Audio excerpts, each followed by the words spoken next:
दोस्तों इस वीडियो में मैं आपको step by step window installation करने का तरीका बताऊंगा और साथ में ये भी बताऊंगा कि बिना किसी डेटा बैकअप के आप विंडो कैसे इंस्टॉल करेंगे, इससे आपका डेटा बिल्कुल भी डिलीट नहीं होगा। तो चलिए बिना किसी देरी के वीडियो स्टार्ट करते हैं। कंप्यूटर स्क्रीन पर चलते हैं इसके लिए। नमस्कार दोस्तों, इस कंप्यूटर में हम विंडो इंस्टॉल करने जा रहे हैं और प्रॉपर डेटा बैकअप के साथ विंडो इंस्टॉल करेंगे। हमारे पास कोई भी पेन ड्राइव नहीं है डेटा बैकअप लेने के लिए, कोई भी हमारे पास हार्ड ड्राइव नहीं है डेटा बैकअप लेने के लिए। और किस तरीके से मैं विंडो इंस्टॉल करूंगा, जितना भी डेटा मेरे कंप्यूटर में है कोई भी डेटा लॉस नहीं होगा। प्रॉपर तरीके से मैं इसमें दिखाऊंगा, स्टेप बाय स्टेप समझेंगे। तो इस वीडियो के अंत तक बनी रहिए और प्रॉपर तरीके से समझिए कि विंडो इंस्टॉलेशन करते समय किस तरीके से आप अपना डेटा सेव कर सकते हैं। यहाँ पर देखिए, आप यहाँ पर आप देख पा रहे हैं इसमें NVMe M.2 WD Blue 250 GB की SSD लगी हुई, जिसमें भी विंडो 11 इंस्टॉल है। पहले मैं आपको विंडो में जाके एक बार कुछ चीजें समझा देता हूँ। तो यहाँ से हम एग्जिट हो जाएंगे बायोस से। विंडो लोड हो रही है दोस्तों। विंडो 11 अभी इसमें इंस्टॉल है, लेकिन मैं इसमें विंडो 11 हटा के विंडो 10 डाल रहा हूँ। तो डेटा बैकअप के तौर पर क्या क्या चीजें इसमें अवेलेबल हैं वो मैं आपको दिखाना चाहता हूँ कि ये डेटा मेरा अवेलेबल है अभी, और वो डेटा एज इट इज मेरा बना रहेगा, वो डिलीट नहीं होगा विंडो 10 डालते समय। तो ये देखिए विंडो में लॉग इन कर रहा हूँ यहाँ पर। ये देखिए दोस्तों, मैं आपको जूम करके दिखाता हूँ यहाँ पर मेरी ड्राइव्स किस तरीके से बनी हुई है। तो ये जो आप देख पा रहे हैं ये C ड्राइव है, जो कि SSD ड्राइव है,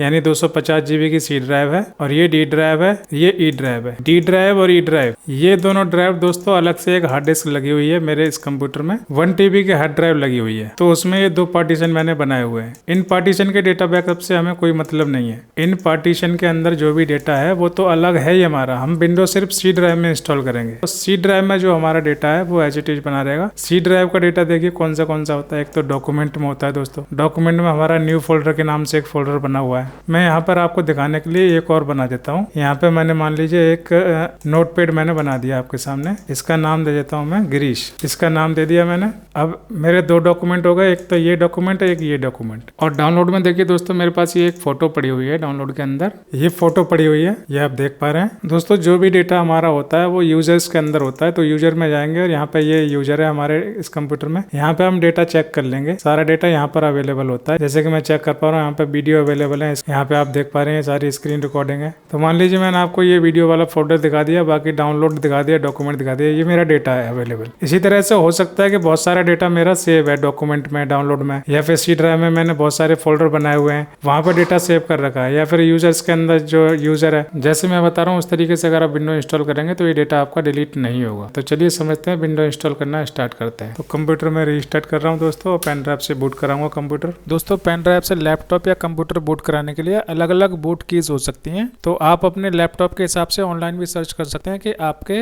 लैपटॉप में या कंप्यूटर में बूट कीज कौन सी है। यहाँ मैंने बायोस में पासवर्ड लगाया हुआ है दोस्तों, इसलिए बायोस का पासवर्ड मांग रहा है। मैंने बायोस का पासवर्ड एंटर कर दिया है और ये आप देख पा रहे हैं बूट मेनू ओपन हो गया है दोस्तों। तो यहाँ पे मैं पेन ड्राइव से बूट कराऊंगा। SanDisk का मैंने पेन ड्राइव लगाया हुआ है, जिसके 2 पार्टीशन यहाँ दिखाई दे रहे हैं। किसी भी पार्टीशन से मैं यहाँ पे बूट करा सकता हूँ, दोनों सेम पार्टीशन दिखाई दे रहे हैं। तो यहाँ पे मैं इस पेन ड्राइव से बूट करा देता हूँ। देखिए कंप्यूटर पेन ड्राइव से बूट होगा दोस्तों। अभी आप देख पा रहे हैं कंप्यूटर पेन ड्राइव से बूट हो चुका है। अभी हमारे पास विंडो इंस्टॉल के सारे ऑप्शन अवेलेबल हो जाएंगे। देखिए विंडो इंस्टॉलेशन के सारे ऑप्शन अवेलेबल हो गए हैं। यहाँ पे आप देख पा रहे हैं लैंग्वेज वगैरह सिलेक्ट करने का ऑप्शन है। तो यहाँ पे आपको कुछ नहीं करना है, सिर्फ एंटर प्रेस कीजिए। उसके बाद दोबारा से एक बार एंटर प्रेस करना है इंस्टॉल नाउ पर। यहाँ पर आप कीबोर्ड पे स्पेस बार प्रेस कर सकते हैं, तो यहाँ पे चेक बॉक्स पे टिक हो जाएगा, या फिर आप मैनुअली माउस से यहाँ पे टिक कर सकते हैं। उसके बाद एंटर प्रेस कीजिए नेक्स्ट करने के लिए। ये स्क्रीन आपके सामने आ जाएगी दोस्तों। यहाँ पर 2 ऑप्शन है आपके पास, एक यहाँ पर अपग्रेड का ऑप्शन है आपके सामने, एक कस्टम का ऑप्शन है। तो हम यहाँ पर कस्टम ऑप्शन पे क्लिक करेंगे। अब देखिए दोस्तों सारे पार्टीशन आपके सामने आ चुके हैं। ये जो पार्टीशन, थोड़ा मैं जूम कर देता हूँ स्क्रीन, यहाँ देखिए सारे पार्टीशन आपको दिखाई दे रहे हैं दोस्तों। ये बाय डिफॉल्ट सिस्टम के द्वारा 100 MB का पार्टीशन बनाया हुआ है। ये 16 MB का पार्टीशन है, बाय डिफॉल्ट बना हुआ है SSD से। और ये SSD का पार्टीशन है, और 768 MB का ये रिकवरी पार्टीशन बनाया हुआ है SSD के अंदर सिस्टम ने ऑटोमेटिक, जब इसमें विंडो इंस्टॉल थी। तो दोस्तों ये वाली जो ड्राइव है, ड्राइव 0 के नाम से जो आपको यहाँ पर दिखाई दे रही है, ये ड्राइव 0 वाली जितनी भी ड्राइव है ये सारी SSD की ड्राइव है। और ड्राइव 1 के नाम से जो आपको यहाँ पे ऑप्शन दिखाई दे रहे हैं 2, ये हमारा D और E ड्राइव है। तो इनको तो हम छेड़ेंगे नहीं, क्योंकि इनमें हमारा अलग से डेटा है काम का। देखिए दोस्तों, अगर आप चाहते हैं आपके डेस्कटॉप पे, डॉक्यूमेंट में, या फिर आपके डाउनलोड वाले फोल्डर में कोई डेटा आपका इंपॉर्टेंट था, जिसका बैकअप आप नहीं ले पाए हैं किसी कारणवश, और आप विंडो इंस्टॉल कर रहे हैं और आप चाहते हैं कि वो डेटा आपका एज इट इज बना रहे इसमें, तो आपको यहाँ से किसी भी पार्टीशन को डिलीट नहीं करना है। यहाँ पे जो पार्टीशन है सबसे बड़ा, इस पार्टीशन पे आप एंटर प्रेस कीजिए। इस पार्टीशन को आपको यहाँ से कहीं से ही फॉर्मेट नहीं करना है दोस्तों, ये ध्यान रखना। आपको ना तो डिलीट करना है कोई पार्टीशन, ना ही फॉर्मेट करना है कोई पार्टीशन। अगर आप डेटा बैकअप चाहते हैं कि एज इट इज बना रहे, तो डिलीट नहीं करना है, सिर्फ इस पार्टीशन पर लाने के बाद आपको यहाँ एंटर प्रेस करना है।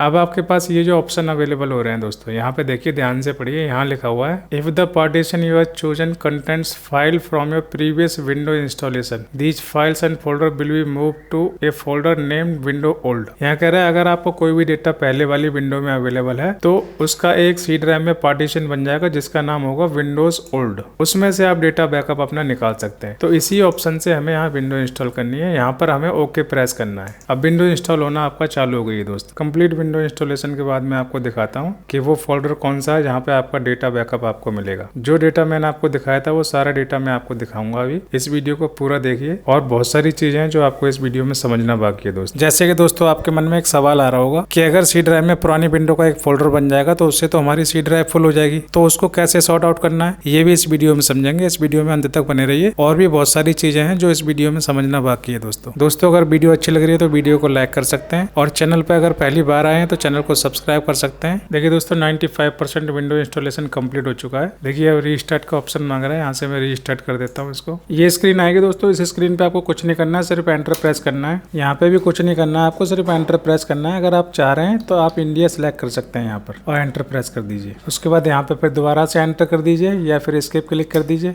इसके बाद आप देख पा रहे हैं यहाँ पे वाईफाई कनेक्ट करने का ऑप्शन आ रहा है, तो हम वाईफाई कनेक्ट नहीं कर रहे हैं, हम डायरेक्ट स्किप कर रहे हैं इस ऑप्शन को। तो यहाँ पे मैं पीसी का नाम दे देता हूँ और एंटर प्रेस करूंगा। मैं कोई पासवर्ड नहीं लगाना चाहता हूँ तो सिंपल एंटर प्रेस करूंगा। उसके बाद दोबारा से एंटर। यहाँ पे आप एक्सेप्ट कर सकते हैं या नोट नाउ कर सकते हैं। मैं यहाँ पे एक्सेप्ट करके एंटर दबा रहा हूँ। अब यहाँ पे थोड़ा सा वेट और करना है हमें। कुछ चीजें हमारे सामने लिखी हुई आ रही हैं जिसमें लिखा हुआ है कि आप थोड़ा इंतजार कीजिए, कुछ ही मिनटों में आपका पीसी यूज करने के लिए पूरी तरह से तैयार हो जाएगा। तो हमें थोड़ा सा इंतजार करना है और सारी चीजें हमारी आंखों के सामने होंगी। वो डेटा बैकअप भी देखेंगे हम जो डेटा हमने वहां पे छोड़ा था, और देखिए आपकी आंखों के सामने ऑलमोस्ट देयर, ये देखिए कंप्यूटर की स्क्रीन खुल चुकी है दोस्तों। अब यहाँ पे हम समझेंगे एक एक करके सारी चीजें, स्टेप बाय स्टेप समझेंगे दोस्तों, बहुत ही ध्यान पूर्वक समझिए। विंडो इंस्टॉल होने के बाद सबसे पहले दोस्तों आपको ये काम कर देना चाहिए, राइट क्लिक कीजिए और राइट क्लिक करने के बाद पर्सनलाइज में जाइए। उसके बाद यहाँ पे आप सर्च कीजिए थीम्स, उसके बाद यहाँ क्लिक कीजिए डेस्कटॉप आइकॉन सेटिंग्स, और यहाँ से सभी चेक बॉक्स को जो जो जरूरी है उसको टिक कर दीजिए और ओके कर दीजिए। ये सारे ऑप्शन आपके सामने अवेलेबल हो जाएंगे। एक बार रिफ्रेश करेंगे तो ये क्रमबद्ध तरीके से सेटल हो जाएंगे। अब चलिए दोस्तों अब समझते हैं ओरिजिनल चीज। अब दोस्तों हमें जाना है दिस पीसी के अंदर, तो यहाँ जाएंगे दिस पीसी के अंदर,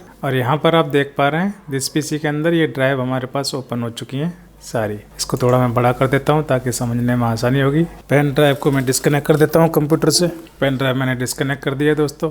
इन ड्राइव्स को हमने पार्टीशन के दौरान छेड़ा नहीं था, तो ये एज इट इज है। इसका डेटा जैसे था वैसे है अवेलेबल, इसका भी डेटा जैसे था वैसे अवेलेबल है। सी ड्राइव में देखिए सारा खेल सी ड्राइव के अंदर है दोस्तों। यहाँ देखिए ध्यान से, हमारे पास सी ड्राइव की ये सारी फाइल्स हैं यहाँ से लेकर यहाँ तक, और ये जो हमारी पुरानी विंडो 11 थी वो हमारी एक फोल्डर के अंदर समा गई है। तो विंडो 11 का सारा डेटा इस फोल्डर के अंदर चला गया है, विंडोज ओल्ड के नाम से जो फोल्डर है आप देख पा रहे हैं। यहाँ पर जाएंगे और यूजर के अंदर जाएंगे, टैग के अंदर जाएंगे।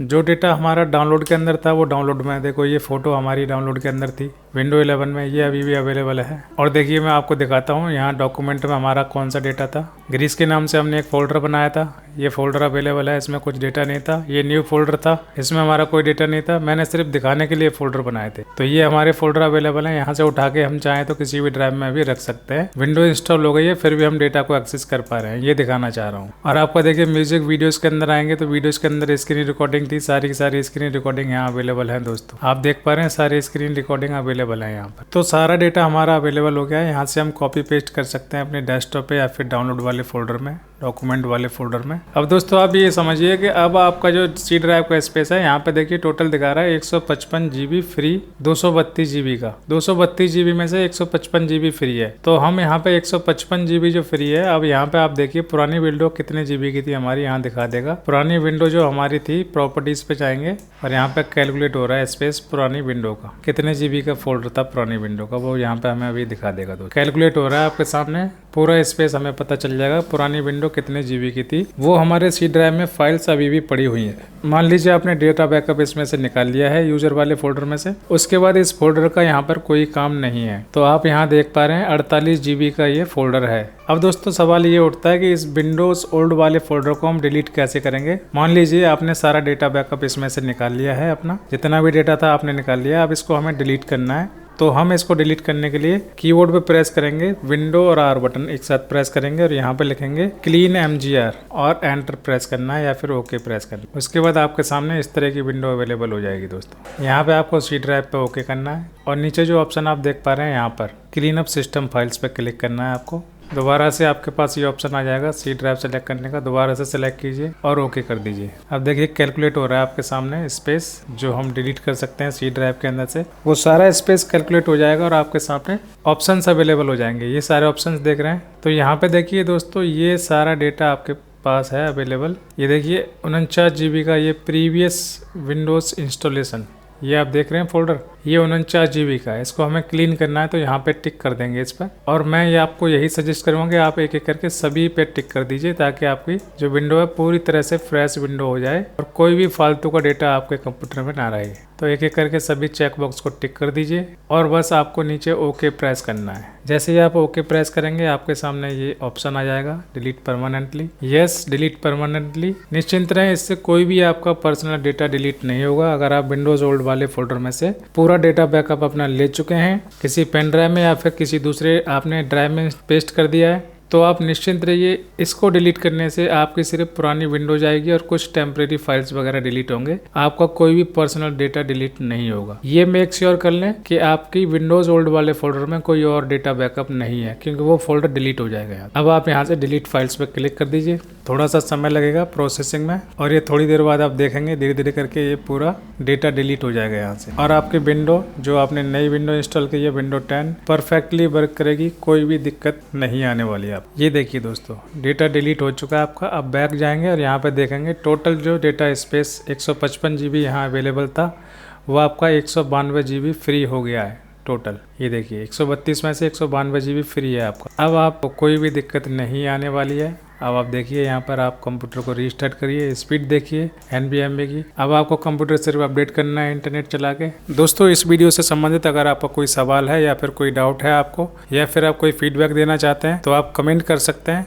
आगे आने वाली वीडियोज़ में मैं पूरी कोशिश करूँगा कि उस टॉपिक से संबंधित वीडियो बनाऊँ। इस वीडियो में सिर्फ इतना ही, अगली वीडियो में फिर मुलाकात होगी। तब तक के लिए जय हिंद, नमस्कार।